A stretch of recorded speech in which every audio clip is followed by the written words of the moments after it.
Hi, Teacher Jane is here. Today, we gonna study about aerobic respiration. First of all, do you know what is mean by aerobic respiration? Aerobic respiration is the process of decomposition of glucose in the presence of oxygen to produce chemical energy. Oxygen is used to oxidize glucose to produce carbon dioxide, water and energy.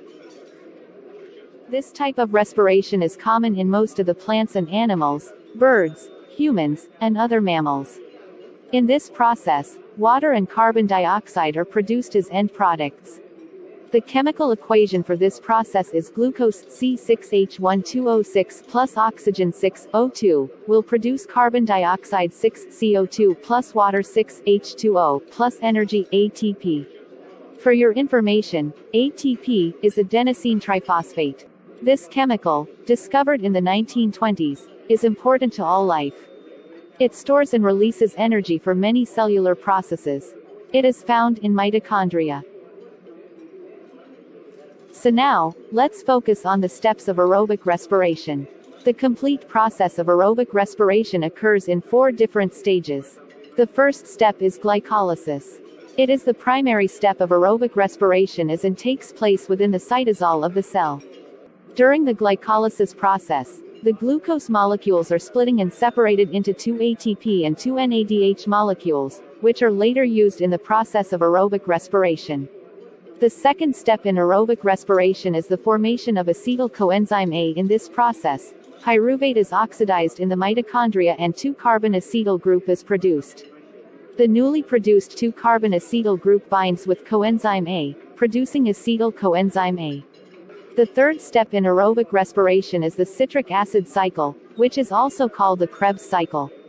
In this stage of aerobic respiration, the oxaloacetate combines with the acetyl coenzyme A and produces citric acid. The citric acid cycle undergoes a series of reactions and produces 2 molecules of carbon dioxide, 1 molecule of ATP, and reduced forms of NADH and FADH. This is the last step in aerobic respiration. In this phase, the large amounts of ATP molecules are produced by transferring the electrons from NADH and FADH. A single molecule of glucose creates a total of 34 ATP molecules. So, let's look at the key point in today's topic. Key point number 1. Aerobic respiration is the process of utilization of oxygen to break down glucose, amino acids, fatty acids to produce ATP. Key point number 2. The pyruvate is then converted into acetyl-CoA in the mitochondrial matrix. The Krebs cycle occurs twice per glucose molecule.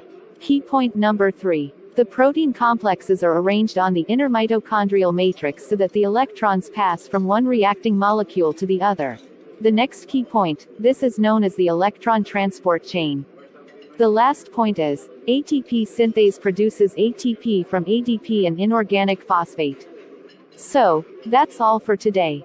Don't forget to subscribe and share this video. Thank you all.